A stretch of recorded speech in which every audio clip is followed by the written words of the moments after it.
गरीब अमृता सिलाई मशीन पर बैठी कपड़े सिल रही होती है। तभी उसकी तीनों नंद दीपिका, सीमा और गरिमा वहाँ पर आती हैं। अमृता भाभी, हम तीनों कॉलेज जा रही हैं। दीपिका, ये लो कुछ पैसे रख लो। अरे नहीं नहीं भाभी, इसकी क्या जरूरत है। तभी अमृता की नजर अपनी तीनों नंद के पहने सूट पर जाती है, जो कि पुराने हो चुके थे, और वो उदास मन से कहती है, मैं जानती हूँ मैं चाहे कितनी भी कोशिश क्यों ना कर लूँ, मगर माँ जी की जगह तो नहीं ले सकती। ये पैसे रख लो। शुक्रिया भाभी, अब हम चलते हैं। नंद के जाने के बाद अमृता फिर से कपड़े सिलने बैठ जाती है और रोते हुए कहती है, दिन रात इतनी मेहनत से कपड़े सिलने के बाद भी मुझ गरीब दर्जी भाभी की तीनों नंद ने फटा पुराना सूट पहना था। मैं एक अच्छी भाभी नहीं बन पाई। तभी अमृता देखती है कि सिले हुए कपड़े खराब हो गए हैं। हे ऊपर वाले, ये क्या, ये ब्लाउज तो खराब हो गया। शारदा जी ने कितने भरोसे के साथ मुझे ये ब्लाउज सिलने को दिया था, अब तो ये ठीक भी नहीं हो सकता है। मैं उन्हें क्या जवाब दूंगी। ये सोचकर अमृता उदास हो जाती है कि तभी कोकिला एक महंगे से लहंगे को सिलने का कपड़ा लेकर आती है। अरे अमृता, अंदर हो क्या? जी हाँ कोकिला जी, आ जाइए। ये लो, ये मेरी बेटी का शादी का लहंगा है, इसे सिल देना। 2 दिन में मेरी बेटी प्रीति की शादी है। अरे वाह कोकिला जी, इस लहंगे का कपड़ा तो बहुत महंगा लगता है। हाँ, वो मखमल का कपड़ा है ना, और फिर शादियाँ कोई बार बार थोड़ी ना होती हैं। वैसे अमृता, तुम्हारी 3 नंद भी तो शादी के लायक हो गई हैं। तुम कब करोगी उनकी शादियाँ? कोकिला की इस बात पर अमृता उदास होकर कहती है, मैं और विजय जी मेरी नंद के लिए रिश्ता तो ढूंढ ही रहे हैं, मगर आजकल इस महंगाई के जमाने में बिना दहेज दिए अच्छे रिश्ते मिलते ही कहाँ है कोकिला जी। और फिर मैं गरीब दर्जी दिन रात की मेहनत से कपड़े सिलकर जो भी कमाती हूँ, उससे घर का खर्चा ही चल पाता है। मैं तुम्हारी परेशानियाँ समझती हूँ अमृता, मगर तुम्हारी तीनों नंद दिखने में बहुत सुंदर हैं। बिना दहेज के भी रिश्ता तो लग जाएगा। कहो तो मैं ढूंढूं? जी जरूर कोकिला जी, आपका मुझ पर बड़ा उपकार होगा। थोड़े ही दिनों में कोकिला के बताए गए पते पर गायत्री अपने तीनों बेटों निखिल, अक्षय और सुमित का रिश्ता लेकर आने वाली होती है। अमृता, ये लो, मुश्किल से आज एक गोदाम में राशन की बोरी ढोने का काम मिल गया था। 100 रुपए कमा पाया हूँ। विजय जी, इतनी महंगाई में 100 रुपए से क्या होगा? क्या करूँ अमृता, कोई पक्का काम मिलता ही नहीं। मेरी तरह ना जाने कितने गरीब बेचारे काम के लिए भूखे बैठे हैं। सुनिए, कोकिला जी ने एक रिश्ता बताया है। वो कल दीपिका, सीमा और गरिमा को देखने आ रहे हैं। गरीबी के चलते बेचारी गरीब भाभी रात भर जाकर कपड़ों के कतरन जोड़ जोड़ कर अपनी तीनों नंद के लिए एक एक सूट सिलकर तैयार कर देती है। तीनों बहनें गायत्री के पैर छूकर आशीर्वाद लेती हैं और उन्हें चाय नाश्ता परोसती हैं। माँ जी, चाय। अमृता, मुझे तो तुम्हारी तीनों नंद बहुत पसंद है। ये रिश्ता तो तुम पक्का समझो। कोकिला जी ने मुझे तुम्हारे घर की गरीबी भरी हालतों के बारे में सब बताया था, इसलिए मुझे कोई भी दहेज नहीं चाहिए। बस हमारे बारातियों का अच्छे से स्वागत कर देना और एक जोड़े में अपनी नंद को विदा कर देना। ये सुनकर गरीब भाभी आंसू भरी आँखों से हाथ जोड़कर कहती हैं, बहुत बहुत शुक्रिया माँ जी। अमृता के हाथों कपड़ों के खराब होने के चलते अब कोई भी उससे कपड़े नहीं सिलवाता। वहीं विजय को भी कोई भी मजदूरी का काम नहीं मिलता। ऐसे में देखते ही देखते शादी का दिन भी पास आ जाता है। अमृता अपना मन हल्का करने के लिए फूलों के बगीचे में आती है, जहाँ वो अक्सर आया करती थी। हम गरीबों को अपनी जिंदगी में कितनी परेशानियाँ उठानी पड़ती हैं। काश कि गरीबों की जिंदगी इन फूलों की तरह ही खुशियों के रंग से भरी होती। 2 दिन में मेरी तीनों नंद की शादी है और मुझ गरीब दर्जी भाभी के पास 1 फूटी कौड़ी भी नहीं है। ऐसे में मैं गायत्री जी को दिया हुआ वादा कैसे निभा पाऊंगी।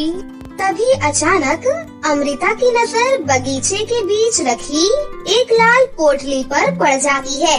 जैसे ही अमृता उस पोटली को खोलती है, उसमें नोटों की गड्डियाँ भरी होती हैं।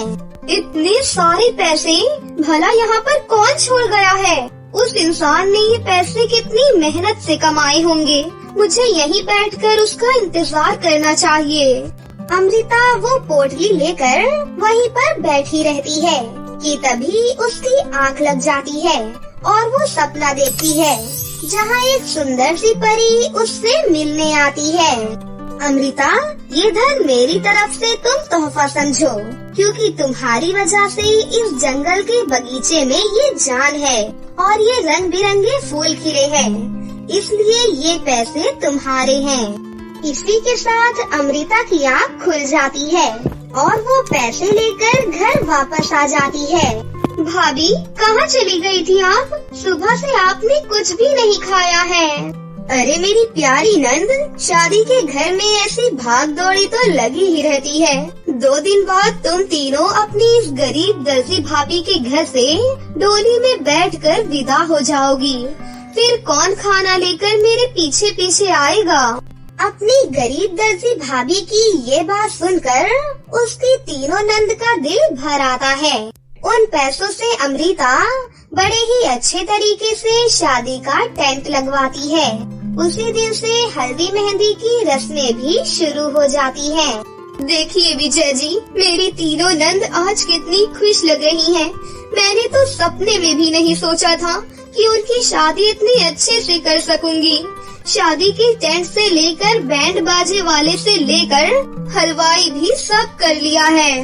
तभी अचानक से अमृता कहती है, हे ऊपर वाले, इतनी जरूरी बात मैं कैसे भूल गई।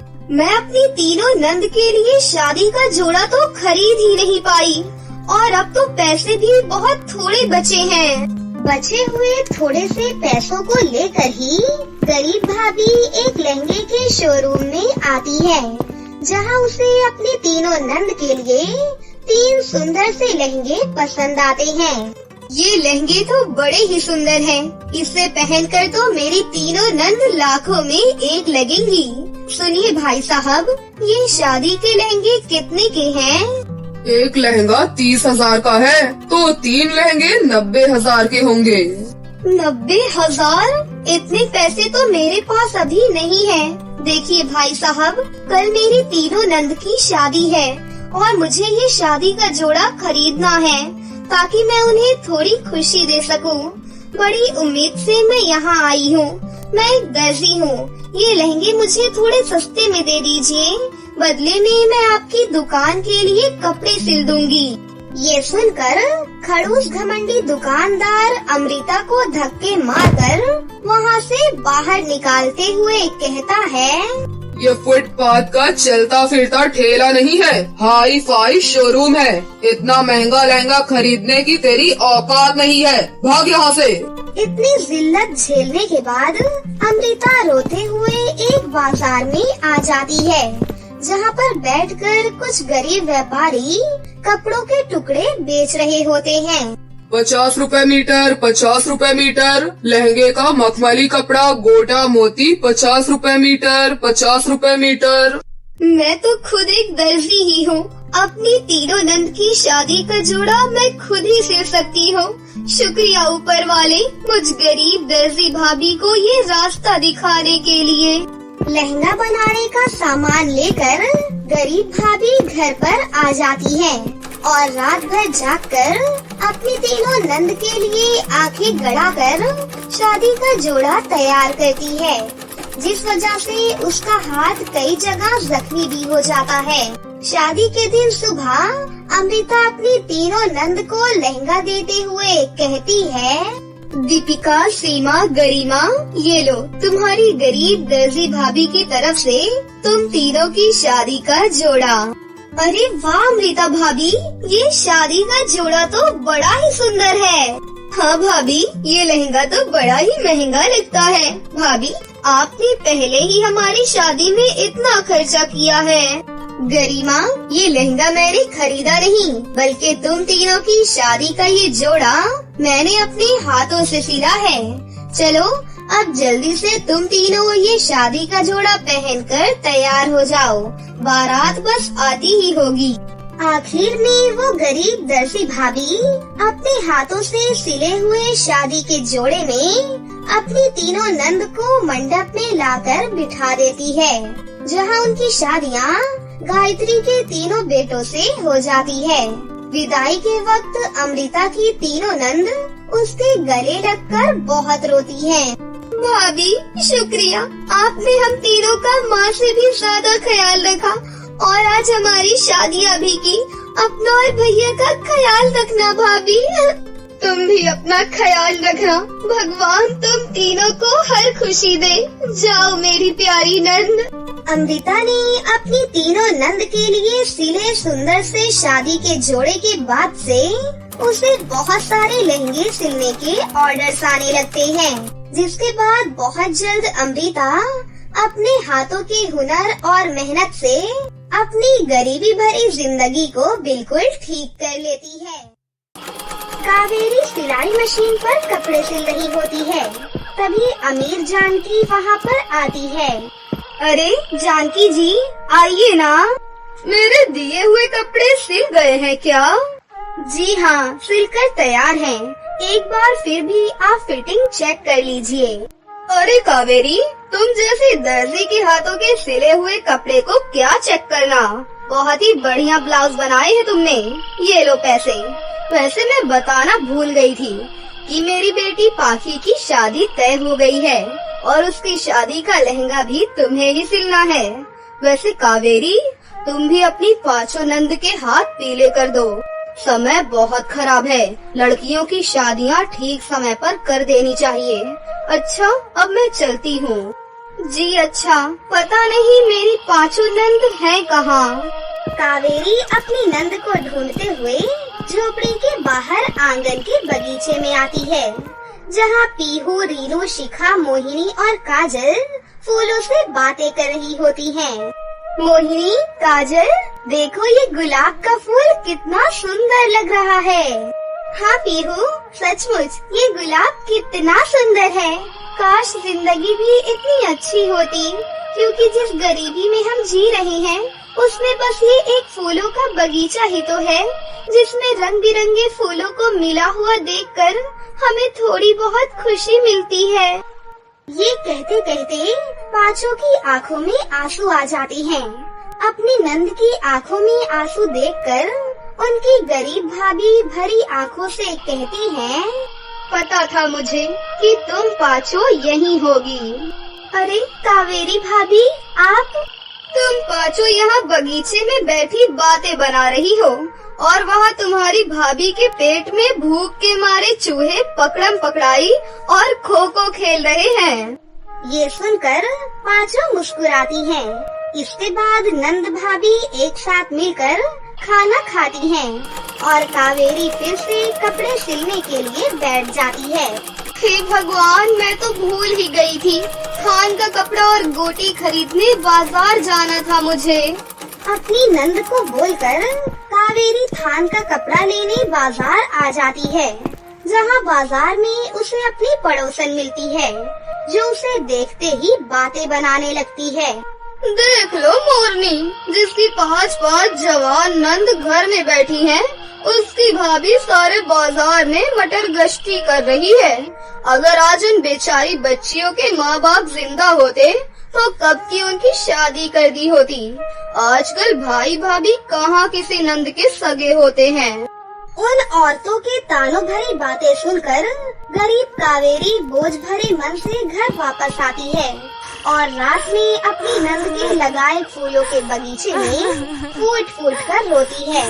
और अपनी पांचों नंद की शादी के लिए रिश्ते ढूंढने लगती है, जहाँ एक ही घर के 5 भाइयों से उनका रिश्ता तय हो जाता है। कावेरी शादी के गीत गाते हुए अपनी पांचों नंद को हल्दी और मेहंदी लगाती है। बस अब मेरी पांचों नंद की विदाई में बस 2 दिन ही रह गए हैं। इन बचाए हुए पैसों से कल सुबह ही मैं उनके लहंगे के लिए थान का कपड़ा और गोटी मोती खरीद कर ले आऊंगी। तभी कावेरी का पति मनोहर लड़खड़ाते हुए घर के अंदर आ जाता है। अरे क्यों रे मेरी ज़हरा छवि, मेरी 5 बहनों की शादी करा रही है। अपने पति देव को पौवा पार्टी नहीं देगी क्या? शर्म नहीं आती तुम्हें? कैसे भाई हो तुम, जो मदद करने की बजाय उल्टे पैसे मांग रहे हो? जाओ यहाँ से, क्यों आई हो यहाँ पर? नशे में धुत मनोहर कावेरी के साथ मारपीट करके उससे पैसे छीन लेता है। कावेरी उसके पैर पकड़कर बहुत मिन्नतें करती है, मगर मनोहर उसे घसीटते हुए आंगन में फेंक कर वहाँ से चला जाता है। कावेरी सारी रात बगीचे में लगे फूलों को देखकर फूट फूट कर रोती है। सुना है इंसानों की तरह पेड़ पौधे पत्ते फूल भी सांस लेते हैं। तुम मेरी बात सुन सकते हो ना? मेरी मदद करो ताकि मैं इस गरीब दर्जी भाभी के घर के आंगन से उनकी 5 नंद की विदाई शादी के जोड़े में हो। मेरी मदद करो, मेरी मदद करो। ये किसकी आवाज है? आवाज सुनकर कावेरी इधर उधर देखने लगती है। तभी वो गुलाबों के कांटों में एक तितली को फंसा हुआ देखती है, तो वो उसे वहाँ से निकाल देती है। तुम्हारा बहुत बहुत शुक्रिया, तुमने मेरी जान बचाई है। मेरा बोलना देखकर हैरान मत हो, मैं एक जादुई तितली हूँ। कहो, मैं तुम्हारी क्या मदद कर सकती हूँ? कावेरी रोते हुए उस जादुई तितली को अपनी पूरी बात बताती है। बस जादुई तितली, अगर तुम मेरी मदद करना ही चाहती हो तो मुझे 5 शादी का जोड़ा दे दो, जिसमें मैं अपनी 5 नंद को खुशी खुशी इस घर से विदा कर सकूं।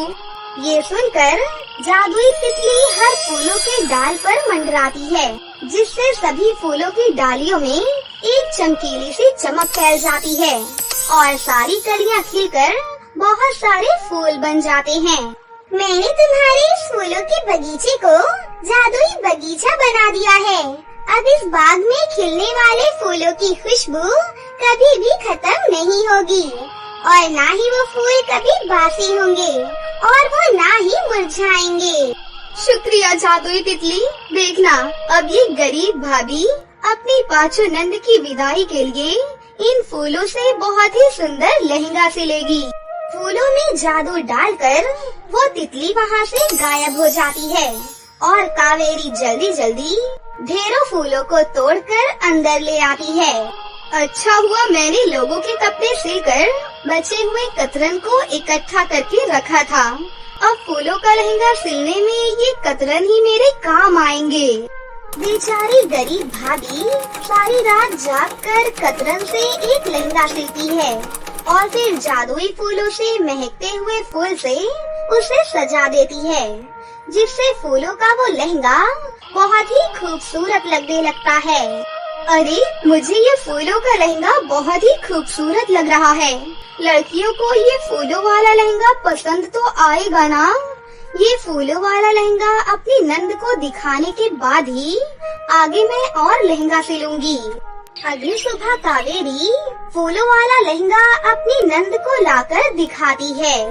पीहू, रीनू, शिखा, मोहिनी, काजल, तुम्हारी गरीब दर्जी भाभी ने एक लहंगा सिला है, मगर पता नहीं तुम्हारी गरीब दर्जी भाभी का सिला हुआ शादी का ये जोड़ा तुम 5 को पसंद भी आएगा या नहीं।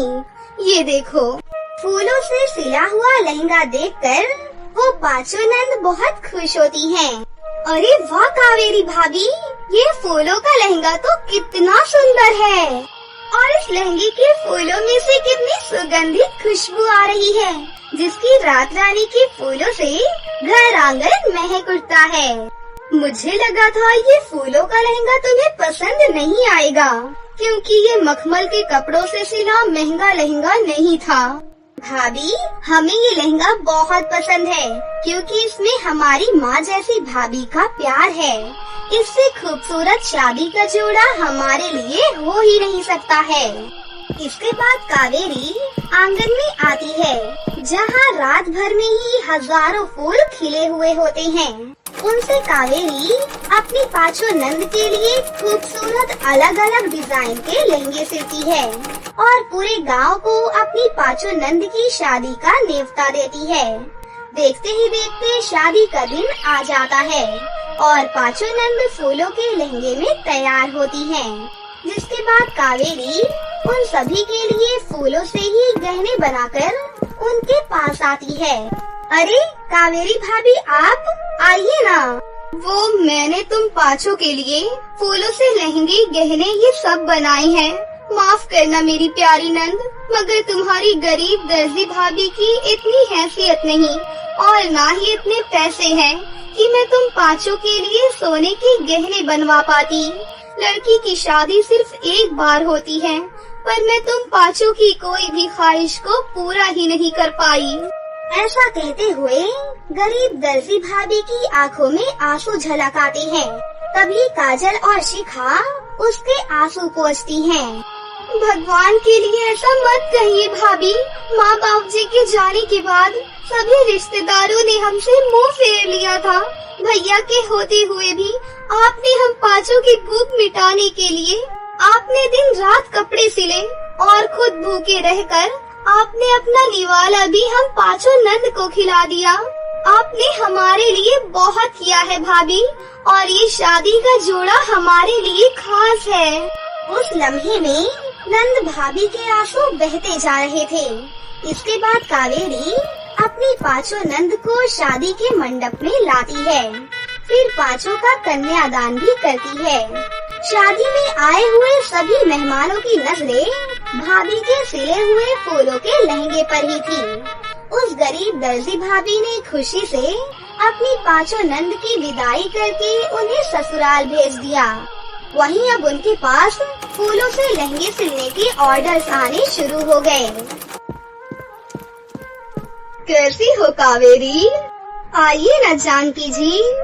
भाई, चारों तरफ तुम्हारे फूलों के लहंगे की बातें छाई हुई हैं कि तुमने अपनी पांचों नंद के लिए बहुत ही सुंदर फूलों से शादी का जोड़ा सिला था। मुझे अब अपनी बेटी के लिए भी ये फूलों वाला लहंगा सिलवाना है, मगर एक ही टेंशन मुझे खाई जा रही है कि भाई फूलों से सिला लहंगा टिकेगा कैसे। अब जब हम किसी को फूलों का गुलदस्ता देते हैं तो एक ही दिन में या तो वो बासी हो जाते हैं या फिर पीले पड़ जाते हैं, और तो और थोड़ी ही धूप लगते ही मिनटों में मुरझा जाते हैं। आप इसकी चिंता मत कीजिए जानकी जी, मेरे सिले हुए फूलों के लहंगे ना मुरझाएंगे और ना ही बासी होंगे, वो बिल्कुल ताज़ा रहेंगे, इसकी गारंटी मेरी है। कावेरी अपनी बातों से ग्राहकों में विश्वास बना लेती है, मगर किसी को भी जादुई बगीचे का राज नहीं बताती। अब जो भी उससे फूलों का लहंगा सिलवाता था, उसके ऑर्डर और बढ़ते जाते थे, जिससे सिलाई करके उसकी आमदनी और बढ़ती है और गरीब कावेरी अपनी मेहनत और अपनी लगन से गरीब से बहुत अमीर हो जाती है। पायल बहुत खूबसूरत थी। वो अपनी दादी के पास रहती थी। 5वीं के बाद गांव में स्कूल नहीं था, इसलिए उसकी दादी ने उसकी पढ़ाई लिखवाई छुड़वा दी थी। उसकी शादी शहर में तय हो गई थी और वो बहुत खुश थी। उसके पति मयंक ने उसकी खूबसूरती देखकर ही उससे शादी करने के लिए हाँ कहा था। शादी होते ही वो शहर आ गई। ससुराल आते ही मेरी बहू तो चांद का टुकड़ा है। माँ, ये बात तो बिल्कुल सही है। पायल अपनी तारीफ सुनकर फूली नहीं समाई। सारे रीति रिवाज निभाते निभाते पायल बहुत थक गई थी। रात में जब मयंक उसके कमरे में आया तो पायल, हमारी शादी इतने दिनों से तय थी। मैंने तुम्हें कितनी चिट्ठियाँ लिखी, पर तुमने कोई भी जवाब क्यों नहीं दिया? देखिए, मुझे इतना अच्छा लिखना नहीं आता ना, बस इसीलिए। वैसे कितनी पढ़ाई की है तुमने? मैंने 5वीं तक पढ़ाई की है। उसके बाद दादी ने स्कूल दूर होने की वजह से पढ़ाई भी छुड़वा दी थी। ये क्या मजाक है? हमने तो सोचा था कि तुम बहुत पढ़ी लिखी हो। पायल उसका गुस्सा देखकर उससे बोलती है, मुझे पढ़ने का बहुत मन करता था, पर दादी मुझे शहर किसके पास भेजती। मयंक उसे अकेले ही कमरे में छोड़कर वहाँ से चला गया और पायल रोने लगी। रात भर उसे नींद भी नहीं आई। फिर सुबह, अरे बहू, मयंक कहाँ पर है? माँ जी, वो कमरे में आए तो थे, पर नाराज होकर चले गए। क्यों? पहले दिन ही नाराज हो गया? हाँ, जब मैंने उनको बताया कि मैं 5वीं कक्षा तक पढ़ी हूँ, तब वो नाराज होकर चले गए। क्या? इतना बड़ा झूठ छुपाया तुमने? माँ जी, हमसे तो किसी ने पूछा ही नहीं था कि मैं कितनी पढ़ी हूँ, वरना मैं बता देती। इससे भला छुपाने वाली कौन सी बात है? गांव में स्कूल रहता तभी तो पढ़ती ना। मैंने तो सोचा था कि पढ़ी लिखी बहू घर में आएगी तो मैं सबके सामने सर ऊंचा करके जी पाऊंगी। दुर्गा चुपचाप कमरे से बाहर निकल गई। अरे चाय भेज दो माँ। अभी लाई बेटा। तुम रात भर कहाँ थे? माँ, मेरे ऑफिस के लोगों ने अगले हफ्ते एक पार्टी रखी है, हमें बुलाया है। मैं अनपढ़ बीवी को लेकर कैसे वहाँ जाऊँगा? बेटा, मैं तो कहती हूँ इसमें गलती हमारी भी है। तुम भी तो उसकी खूबसूरती देखते ही उस पर लट्टू हो गए, कुछ पूछने का मौका ही नहीं दिया। माँ, मैं जीवन भर अनपढ़ बहू का बोझ नहीं उठा सकता। उसको आप उसके मायके भेज दीजिए। पायल वहीं पर खड़ी खड़ी सारी बातें सुन रही थी। माँ जी, मुझे मायके मत भेजिए, मेरी दादी जीते जी मर जाएंगी। मेरे माता पिता बचपन में ही मर गए थे। दादी ने मुझे बड़ी तकलीफ से पाला है, प्लीज माँ जी। हमने किसी का ठेका नहीं ले रखा है। मयंक, ऐसा कैसे हो सकता है? अभी तो शादी हुई है तुम्हारी, और अभी ये मायके चली जाएगी तो लोग क्या कहेंगे? माँ, मैं ये सब नहीं जानता हूँ। मयंक तैयार होकर वहाँ से बाहर चला गया। पायल की रोते रोते हिचकियाँ बंद हो गई थी। पायल अपने कमरे में चली गई और उसने अपना सामान निकाला तो उसमें एक बहुत खूबसूरत सी सैंडल पड़ी थी। वो सैंडल को हाथ में उठाकर देखने लगी। तभी सैंडल से एक आवाज आई, पायल, तुम रोना बंद करो, बस हिम्मत से काम लो। कौन हो तुम? मैं जादुई सैंडल हूँ। दादी ने ये सैंडल देते हुए ये तो बताया था कि इसे बहुत संभाल कर रखना, ये तुम्हारी सारी इच्छाएं पूरी करेगा। ओह, लेकिन अब मैं क्या करूं? ये लोग तो मुझे मेरे मायके भेज रहे हैं। तुम उनसे कह दो कि तुम अपनी आगे की पढ़ाई फिर से शुरू करोगी। हाँ, ये तो मैं कर सकती हूँ, और वैसे भी अभी मैं सिर्फ 15 साल की ही तो हूँ। पायल ने वो जादुई सैंडल पहनी और बड़े ही आत्मविश्वास के साथ अपनी सासू माँ के पास पहुँच गई। माँ जी, मैं यहीं रहकर पढ़ाई लिखाई कर लूंगी, आप मेरा एडमिशन करवा दीजिए ना। इस बार 10वीं की परीक्षा दे दूंगी और 2 साल के बाद 12वीं की। अच्छा, मैं कुछ सोचती हूँ। शाम को जब मयंक घर आया तो पायल चाय और पकौड़े बना रही थी। घर में आते ही मयंक बोला, माँ, आज तो पकौड़ों की खुशबू बाहर तक जा रही है। मयंक ये कहते कहते रसोई में चला गया, पर रसोई में पायल को देखते ही वो जल्दी से वापस आ गया।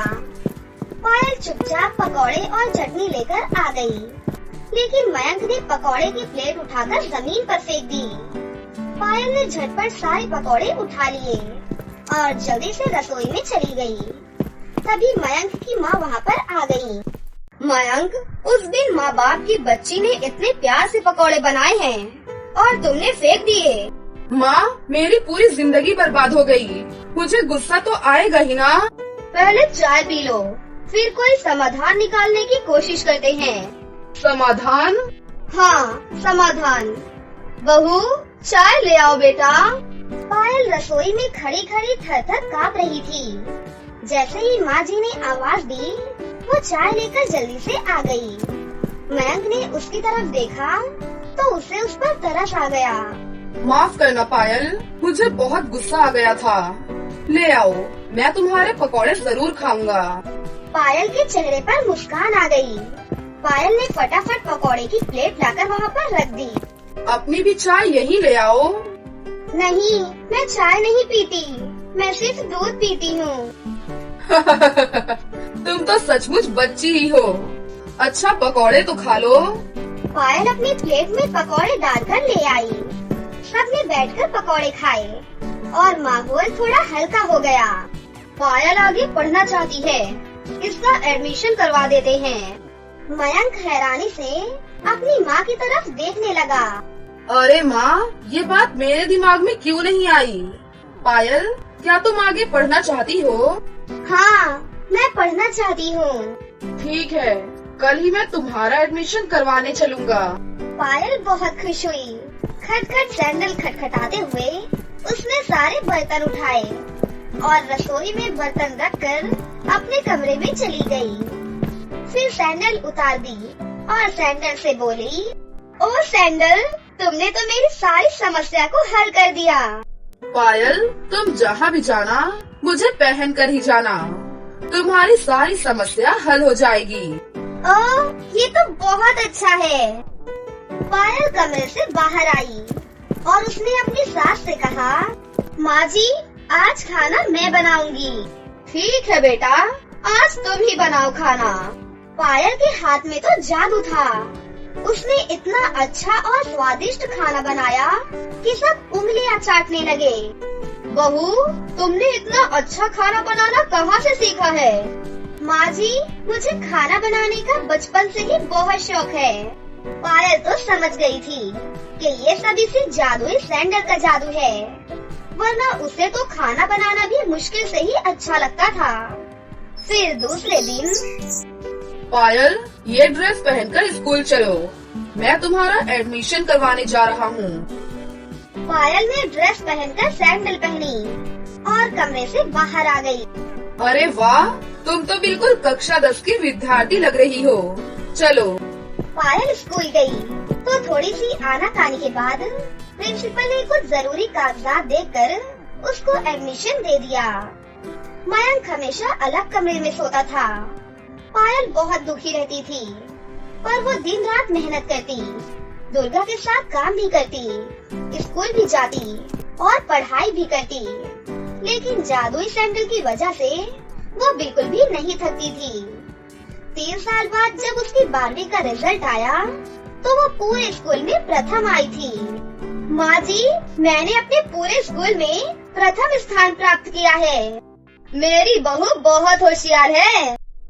मयंक जब शाम को घर आता है, देखिए, मैंने अपने पूरे स्कूल में प्रथम स्थान प्राप्त किया है, मुझे पुरस्कार भी मिला है। उस दिन मयंक बहुत खुश हुआ। पायल, आज से मैं तुम्हारे कमरे में ही सोऊंगा। पायल के गाल सुर्ख गुलाब की तरह लाल हो गए थे। अगर जादुई सैंडल न होती तो वो अपने गांव में ही पड़ी पड़ी सड़ते रहती।